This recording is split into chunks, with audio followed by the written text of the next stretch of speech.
Welcome, everyone, to Make Your Show Story Evolution. We're so glad to have writer Holli Harm with us. She has written a piece called Make John Patrick Shanley Go Home, and we're going to read an excerpt of it. But before we begin, Holli, can you tell us a little bit about the history of the piece and what inspired you to write it? Sure. Actually, I was a Dramatists Guild Fellow, and Shanley was one of the people who came to talk to us about playwriting. He was eating an endless bag of nuts. He was very intimidating. After he spoke, then we were going to read a piece. We were actually reading one of my pieces. And in the bathroom of the girls' room, I said, I wish he would go home and not stay for the reading of my piece. And they said, who? And I said, Shanley. Someone just make John Patrick Shanley go home. And somebody said to me, that is a great title for a play. Wow. A year later, I wrote the play. So, yeah. Wow, that's incredible. So we're going to talk more about the length of the play and what you've done with it so far. But for now, I would just like to have the wonderful actors who've taken their time to share with us today just introduce themselves. I'm Abigail Gampel. Hello. Hi, I'm Kim Reed. I'm reading Marie. And I'm Ilana Gabrielle, and I'm reading Izzy. Welcome, all of you. Thank you. And without further ado, Holli, can you set it up for us? And after you do, we're gonna go on mute, and you guys can go right ahead. Yes. So it's three sisters meeting at a restaurant in New York City. And the minute they get there, the youngest of them goes to the restroom. As she comes out of the restroom, she sees John Patrick Shanley at the bar and decides it is time for them to immediately leave. So now she's explaining to her sisters why they need to go. Go, go, go, go, go, go, go, go, go. He was one of the speakers at the writing thing I went to, and I had my play read there, and he heard it, and later he said it was more poetry than theater. And then he ate his nuts. His nuts? He had this bag of nuts he kept eating. He'd make a comment and eat his nuts and make another comment and eat more nuts. It was this endless bag of nuts. You're saying he was picking on you. Yeah. He was being a bully. Kind of. Do you want me to yell, bully? What? No, why would you do that? I could stand up and yell, bully. You yelled bully? In the playground? When I see a bully, I yell, bully. And I point. And it usually makes them leave. I should think so. I'm good at spotting bullies. Well, you gotta be. Someone has got to take care of the children. Of our children. And bullies are like sharks. They don't like being spotted. Because if they're spotted, they can't attack. Right. Oh, my God. Look, when little Joey and I go to the park, the Bank Street Park, it's on a peninsula. You've got cars and kids all right there, charging, honking, screaming, yelling. It's fucking chaos. So you have to keep your eyes open. You have to have a wide peripheral range. So I'm always the first to spot the bully. And when I see him, I yell, bully! No, just like that. And I point my finger. And today, this kid, he starts crying. Total ploy for sympathy. I was not affected by it at all. I've seen it before. But some of the parents, well, one of them yells at me. Some father yelling, you're the adult. I hate that. You're the adult? So what? So big fucking what? And the ones yelling, you're the adult, are usually jumping up and down and turning red. And I want to say, do you think that behavior is adult-like? But I don't. Because you're bigger than that. That's right. Can we please go before he recognizes me? Oh, honey, it couldn't have been that bad. He told me the hand in my play should have been severed. Uh-huh. I said, that sounds like something from a John Patrick Shanley play. And he said, I've never written anything like. And I said, Moonstruck? And he said, oh, that. So then I said, do you have a thing against hands? And he just stared and ate his nuts. Oh, I see. Which one is he? The one at the end. Could you be more discreet? Oh, God. He's like sex on a stick. Oh, he is. He is like sex on a stick. He is not like sex on a stick. Well, I may be married, but I am not dead. And that is sex on a stick. Ugh. You know, let's just forget about him and have dinner. He probably doesn't even remember you. On the elevator, I tried to get the doors to close before he could get on, but he stuck his hand in the doors and they opened, and then he got on and he held up his hand and he said, not severed. And then he said, didn't you hear me call, hold the door? And I said, I don't hear well in elevators. What? What does that mean? I've never heard of such a thing. That's because there is no such thing. It was just something I said and he knew it. Oh, yeah, he might remember you. After that, he didn't say anything else. He just ate his nuts. Well, that's good, right? I wanted him to say, you're an okay writer. You have potential. You don't suck. But no, nothing. You have got to stop being like this. I mean, who cares what he thinks? Who cares what anyone thinks?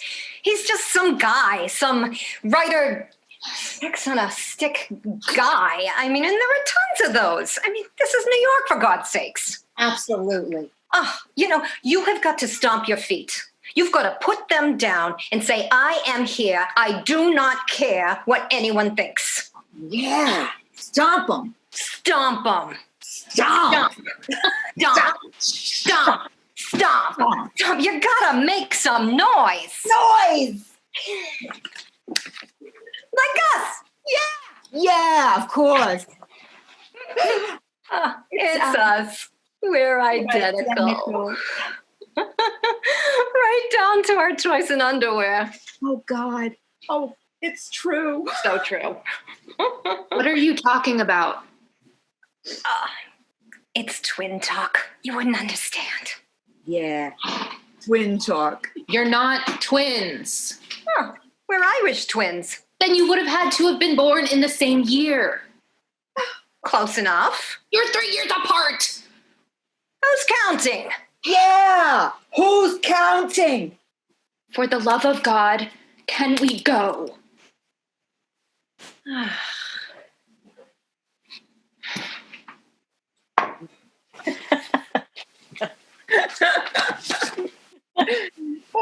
Hey, we're all back. Fantastic. That was so much fun. Thank you, everybody. That was so much fun. Thank you, ladies. Literally So- any time. Yeah. So why don't we just start out with asking Holly, how did that feel, Holly, hearing that read? Oh, it felt fantastic. Fantastic. I mean, I have to say I love this piece. I really do. And it's so much fun to listen to. It's so much fun for actors to do, that it's always fun to hear it. And the relationship between the three sisters and the whole stomping, I just think I loved it. Yeah. Thank you guys so much. Have you had it read before? And two I've questions. had this. And is it a No, it's full-length produced. play or?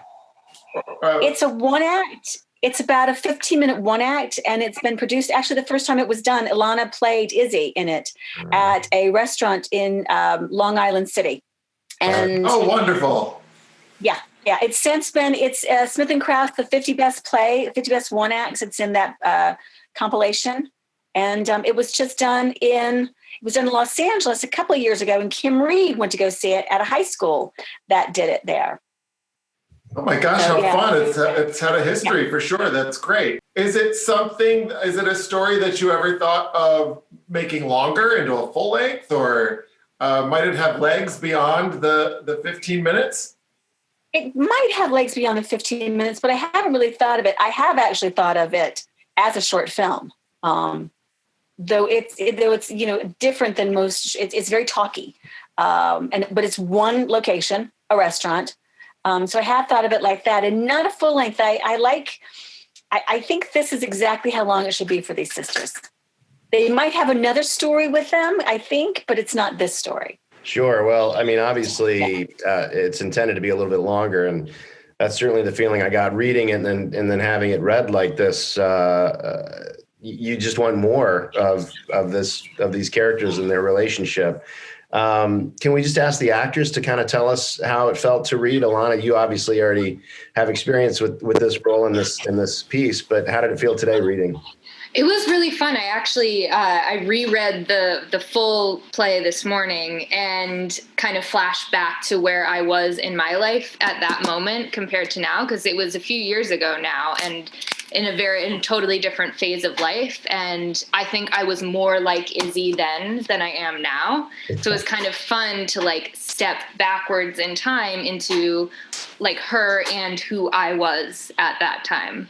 And like some themes that come up about like not being enough and stuff that are things I've worked on in my own life. So it was kind of a cool full circle moment for me. Sure. Interesting. Yeah, that's funny to have that relationship with it, and to be able to look back on your own, how your relationship with it has changed.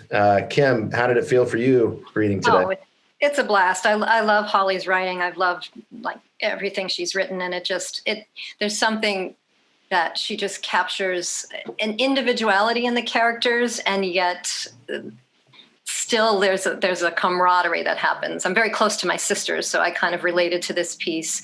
And, you get very protective of your siblings. So it was that was easy to relate to. I know that doesn't happen for everybody, but I'm very protective of my sisters, and I want to tell them to stomp, just stomp, stomp, stomp, stomp, say that you're here. And I just love that whole image. And even like the little quick image of the shark being spotted, they can't attack, which she peppers in like these really fun facts and nuances that you can it's easy to create images and attach on to whatever she's written. So it was blast. Marie and Regina are such fun characters. I mean, they kind of I had this image just now of, I don't know if it was a Muppet character or a Sesame Street character, but there was one character that was, two heads on one body. Abigail, what was your experience like reading today?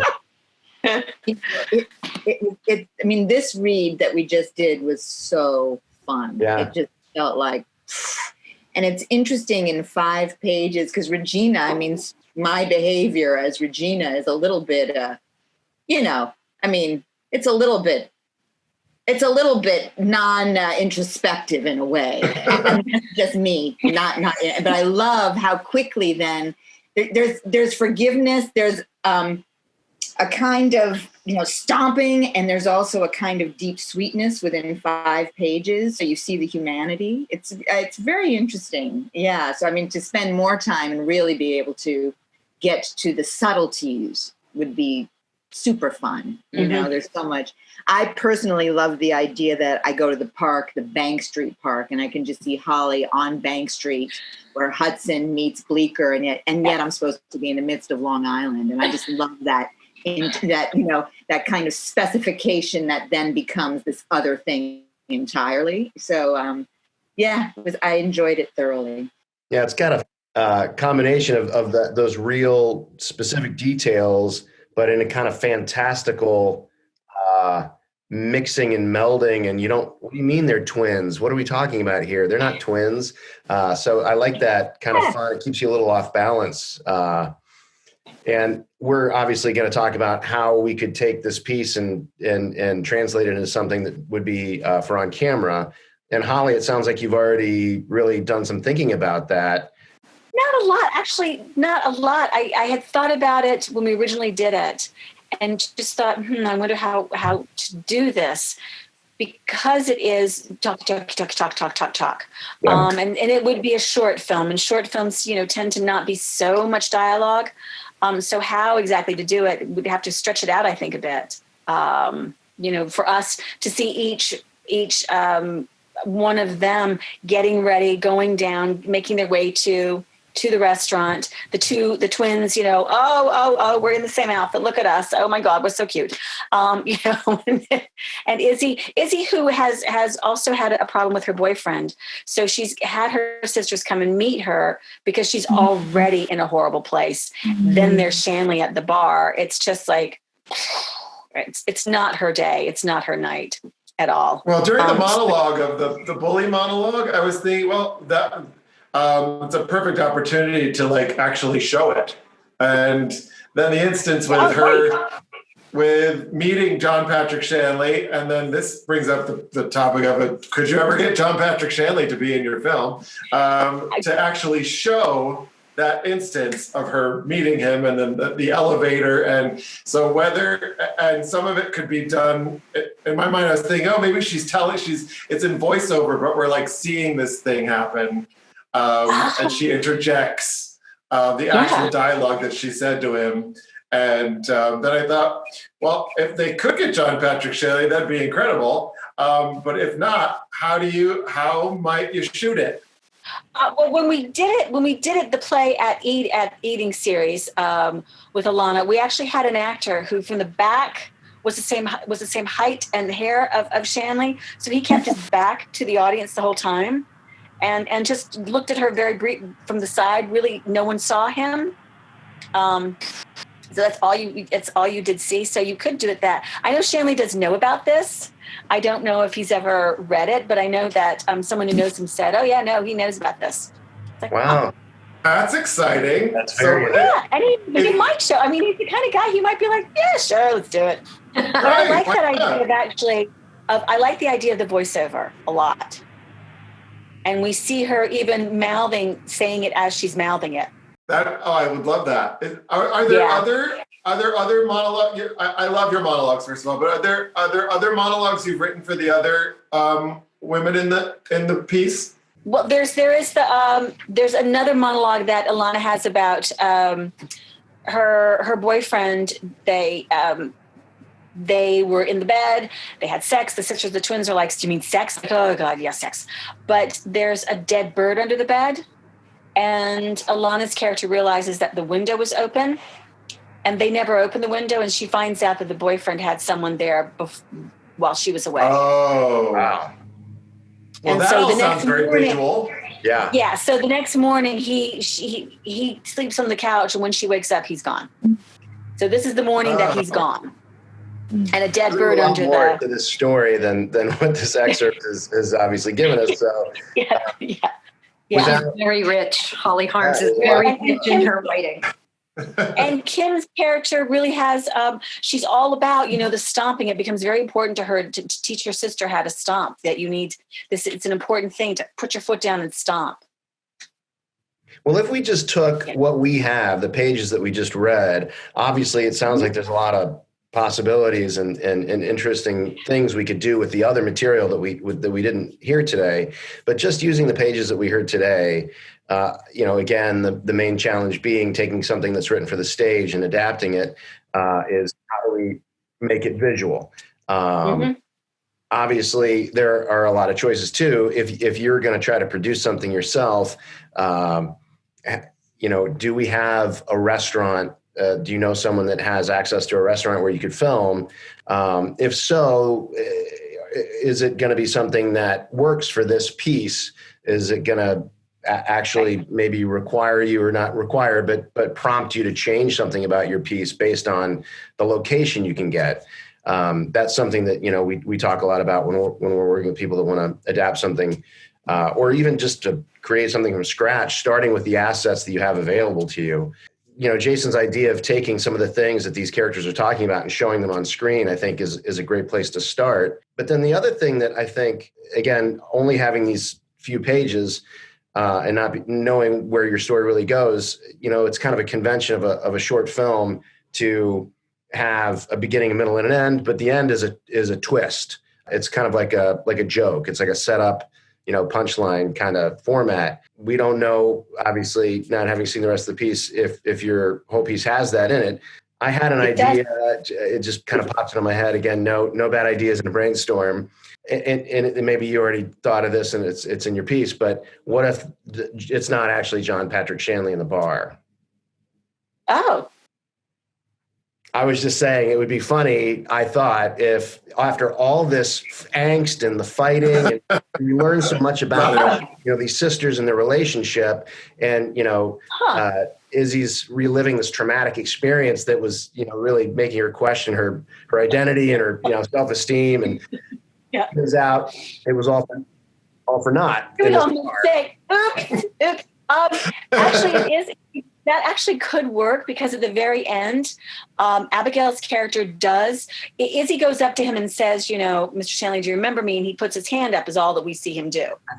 So this person puts their hand up. Yeah. And then she takes his drink and splashes it in his face and starts to run out as the sisters are all grabbing their stuff laughing.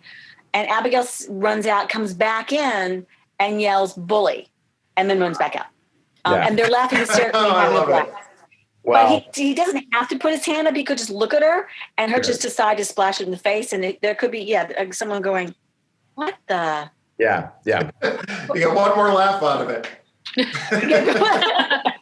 Someone going, what happened to you? Harold, why did they throw that at you? I don't know. Shanley, I'm pissed. We were talking before about, and Holly, you were saying, my writing too tends to be talky because we like to write for actors. And people are always saying in film or on camera stories like, wow, there's just too much dialogue in it. There's too much talking. And I'm really not of a school of that. I think that it can fuel the fire of great films because of the actors you get to be in it. And it's been a challenge with the stuff that I write too, that I'm trying to interject different visuals in it, even if someone's in a voiceover or still talking, or is it a different shot? Is there a different lens? Is there something we can do to maybe make it a more palatable visual experience for people while we have lots of dialogue? And I would suggest keeping it. Keep it. I mean, because you can always shoot it, and then if it seems like it's too talky, it can be trimmed, or you can, when you have that footage, you can do something creative with it in order to keep the pace going. But I like encouraging people who write to write the dialogue, because I know you probably as actors love saying it. And then once you piece it together, it becomes its own character, just the verbiage and the music of how people talk. I have thought of, exactly that. I'm thinking, as you were saying, and thinking of Goodfellas. I mean, Goodfellas is a lot of talking, but it has an amazing. It's the restaurant. I mean, that would be the most important. Really, where they're at, who the crowd is around them, and then the shots that we're doing, and if there's music in there, and how that plays out. I think because I think the dialogue. I mean, it's 15 minutes. The whole thing. It isn't. It's trimmed down completely. I agree with you. Thinking of Goodfellas, Goodfellas is jacka. Yeah, and if you're talking about producing something like this, that if you really just stick to, maybe you have 3 locations, and one's the restaurant, one is Izzy's apartment, and one is hopefully the park where she has where Abigail's character has a brilliant the bully monologue. I mean, I think that's a lot of variation, and if you are keeping it to just 3 locations, then maybe you're spending your money on the dolly that's around the table. So that gives us some movement and makes, because they do that. They did that all through Goodfellas, didn't they? There's dollies everywhere, and he's got voiceover on top of it all. Yeah. Can I interject something? Yes, please. Because I'm just, thinking about these characters and how rich they are and their vulnerability. Izzy having just been in the bathroom, kind of trying to hold herself together. There's, or the idea of stomping the feet under the table, the shoes, the dressing for these sisters is so important. There's so much of their, ability to face the world in those things. And the idea that Izzy, that Shanley even says it's your play is more a poem. So this is just listening to everything that's happening. But within that worldscape and of this very female Izzy, right, and her point of view, how would she make this a film? What are the elements of the feat or the closenesses of the sisters through the years. Those little tiny things that can be so, that can just sort of, boom, come in like a prism light. And then, but it just feels like there's something of that in this, Holly, that could be quite simply filmed, but really become a layered, rich tapestry of these women's existences. Yeah, and I love the idea.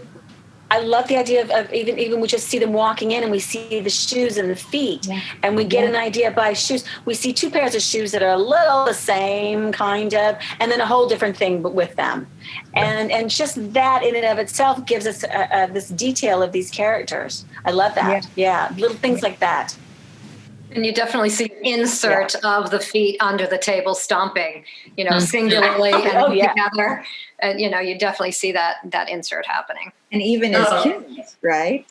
Yeah, of course. Like with all good writing, there's movement in the story as it is. So I think that the key is just finding that creative way to make that movement shown in a different way than just a stage-bound version of it.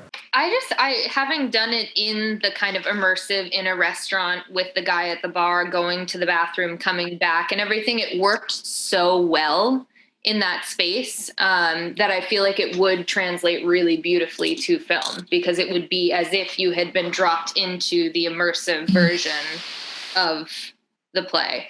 That's so when we originally did it, it wasn't a restaurant. People were eating. You bought your meal and you had a show.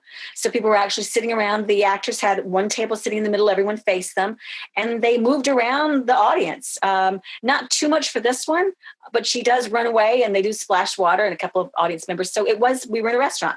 And people were being served their meals by a real waitress. So it was really amazing, actually. Yeah.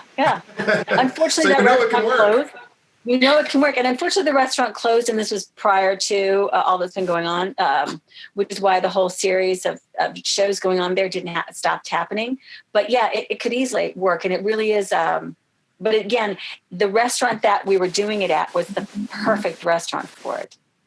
And the feel of it, the look of it, the food, everything, just the plates, just all those little details. Yeah. I did a short film that I wrote that's not very talky, that we did up in the Phoenician Diner up in Phoenicia, New York. And we wooed him for about a year. We would drive up once a week, literally once a week, and go in, have a breakfast, because I had to be back in time to pick up my daughter, who was little then. And he literally was like, "You guys are serious?" I'm like, "Yeah, we're totally serious." Sure. What can you give us? How much do you want? And in the end, he gave us 5 days for free. Wow. That's brilliant, first of all. Yeah. So being not pushy, I don't want to say, but persistent. We created a relationship with him. We did create a relationship, and he's also in the business. So he knew, he was great. He was really, really terrific. And I think because he allowed us to have that whole diner, we redid the whole place. It was such an easy shoot. We had it for 5 days. We did the shoot in 4. Wow. That's incredible. And a great tip for producers. Yep. And, yeah. For government. I think you gals need to take a road trip to Phoenicia. Unfortunately, the diner is not the right spot. But I've been saying to David, we do know some people up in Maine who have a restaurant, and I'm like, that restaurant would work perfect. I love Maine. Yeah. Hello, Maine. And Maine is not. But again, it really was finding that place, because everything's set in the diner. It's finding the right place. And we traveled for the whole thing. Took us almost 2 years to get the whole thing set up, because we were just going from diner to diner, all in Pennsylvania, in New York. And then we started driving upstate New York, saw this one. Yeah. Did you do that with your director, Holly? All that scouting? Yeah. Abigail and I both went. Abigail Zealy Best and I traveled there. Yeah, we did it. I'd pick her up from her apartment, drive up, say hi to Mike, hi to everybody, have a little food, and then say, "We're serious, Mike. We're not joking." And turn around and come back. Well, we're good. Well, did you complete the film? You made the film? Oh, the film has been completed. It's been in 32 film festivals. It's won 19 awards. Wow, that's incredible. It's awesome. It's And an I will awesome. say this I will say this quickly for people who are looking to do it. It took us almost 6 years after we filmed it.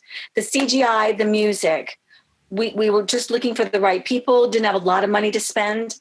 And it finally all came together last year. And we started sending it out to festivals. And it just took off. But it really is, it takes time. These things take time. It's not a 1, 2, 3. Labors of love really are, yes. And so is it something we can share with our audience that they can watch? We don't. It's because it's still going to festivals. They can't watch it. They can watch the trailer. It's the name of the trailer which is on the website. Icarus Stops for Breakfast. Okay, great. And you can follow it on Instagram and Facebook as well, and Twitter. And Twitter. Don't forget those All social right, well, media. we're going to share that information and information about our excellent actors who came to help us today for this very constructive conversation. We're hoping it inspires and educates people, especially during this time, to keep their nose to the grindstone and keep making things. Yep. Yes. Thank you so much, Jason. Thank you so much, John. Thank you, my actresses. I love you guys. Thank you, guys. Thank you, everybody. This was excellent. Thank you so much. Be well.